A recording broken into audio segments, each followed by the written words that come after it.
नाजरीन, गुज़िश्ता दिनों वतन अजीज़ में चंद ऐसे अफसोसनाक और तशवीशनाक वाक़यात पेश आए जो अगरचे बज़ाहिर तो सियासी तनाजुर में देखे जा रहे हैं, लेकिन अगर गौर किया जाए तो उन वाक़यात का सिर्फ सियासी पहलू ही नहीं बल्कि उनके समाजी, मुआशरती, दीनी और ख़ास तौर पर मुल्क व मिल्लत के मुस्तकबिल के हवाले से जो पहलू हैं उनको ज़रूर सामने रखने की ज़रूरत है। उन वाक़यात की बुनियाद वज़ीराबाद में पाकिस्तान तहरीक इंसाफ की रैली पर फायरिंग का मुबैना वाक़या है। उन वाक़यात का एक तो सियासी पहलू है जिस पर इजहार ख्याल और इजहार राय की ना तो ज़रूरत है और ना ही ये हमारा शोबा और मौजू है, चूँकि सियासी एतबार से कुछ अरसे से ऐसी शुबदाबाजियाँ, ऐसी गलत बयानियाँ और ऐसे मामलात सामने आ रहे हैं कि किसी भी वाक़या को जिस अंदाज से पेश किया जा रहा होता है उस पर मिनो-अन यकीन करना भी मुमकिन नहीं होता और ना ही उन पर कोई हतमी राय कायम की जा सकती है। इसलिए लॉन्ग मार्च पर फायरिंग के हवाले से भी लोगों में वाज़ेह तकसीम मौजूद है। कुछ लोग तो इसे हकीकी वाक़या समझ रहे हैं और कुछ इन दावों पर यकीन करने के लिए तैयार नहीं।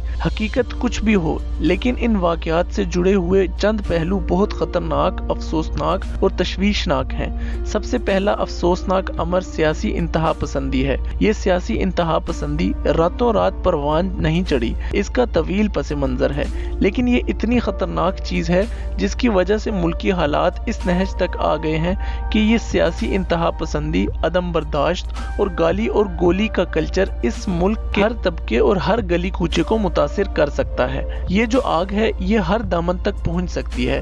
इस वक्त ज़रूरत इस अमर की है कि इस कल्चर की रोकथाम के लिए पूरी संजीदगी और एहतमाम से किरदार अदा किया जाए। दूसरा तशवीशनाक पहलू ये है कि इस सियासी इंतहा पसंदी को भी मजहब के साथ जोड़ने की कोशिश की गई और सियासी इंतहा पसंदी को महफूज रास्ता देने के लिए मजहबी इंतहा पसंदी का बहाना तराशा गया। और ये कोई आज की बात नहीं बल्कि पिछली कई दहाइयों से सियासी, जुग्राफियाई और बैनुल अक़वामी उमूर का सारा मलबा मजहब और मजहब पसंदों पर डालने के लिए मजहबी इंतहा पसंदी की इस्तिलाह गढ़ी गई। इस मौका पर मजहबी रहनुमाओं को बिलखुसूस और दीगर तमाम लोगों को बिलामूम मजहबी इंतहा पसंदी का ढंढोरा पीटने वालों की सख्त हौसला शिकनी करना होगी और सियासी इंतहा पसंदी की रोकथाम के लिए किरदार अदा करना होगा। इस हादसे का तीसरा अफसोसनाक पहलू ये है कि हादसा वजीराबाद में हुआ और वाक़े की मुकम्मल तफसीलात अभी तक मंजर आम पर नहीं आई, लेकिन इससे कबल एक जुनूनी जत्था कोर कमांडर हाउस पेशावर पर हमला आवर हो चुका था।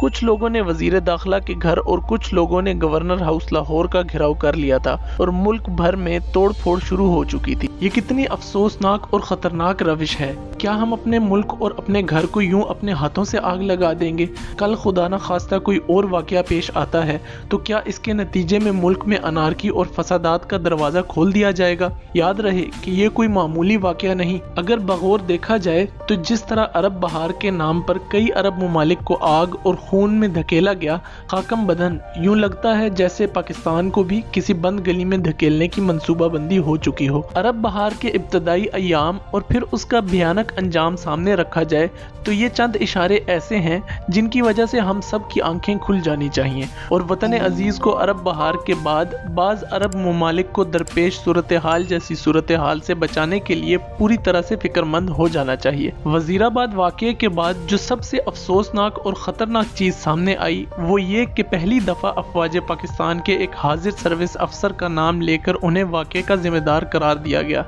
ये कोई मामूली बात नहीं, ये किसी एक अफसर का नाम नहीं बल्कि अफवाज पाकिस्तान के पूरे निज़ाम पर अदम एतमाद और शकूक व शुबहात का इजहार है। इससे कबल सियासतदान एक दूसरे के बारे में इल्ज़ाम तराशियाँ और बयानबाजियाँ करते रहे हैं, लेकिन अफवाज पाकिस्तान को इस तरह एलानिया पहली दफ़ा हदफ बनाया गया। याद रहे कि पाक फौज तो हमारा आखिरी हसार है और दुश्मन की कोशिश है कि ये हसार तोड़ दिया जाए, अवाम और फौज के माबैन अदम एतमाद और गलत फहमियाँ पैदा की जाएँ। तहकीक व तफ्तीश के ज़ाब्ते मुकम्मल होने से कबल वजीराबाद वाक़े की आड़ में अफवाज पाकिस्तान के खिलाफ ऐसी मुहिम जोई दुश्मन के मकासद की तकमील के मुतरादिफ है। अभी चंद दिन कबल एक सहाफ़ी के कत्ल का सारा मामला भी अफवाज पाकिस्तान पर डालने की कोशिश की गई और ताज़ा वाक़े में तो बहुत खुलकर जमाती पॉलिसी के तौर पर पाक फौज को टारगेट किया गया जो बिलाशुबा खतरे की घंटी है اور اس سلسلے کو یہیں روکنا ہوگا، ورنہ ملکی سالمیت اور استحکام کے لیے یہ صورتحال بہت زیادہ الارمنگ ہے۔ موجودہ صورتحال میں سیاسی و مذہبی جماعتوں، مقتدر حلقوں، عدلیہ، میڈیا اور مختلف شعبہ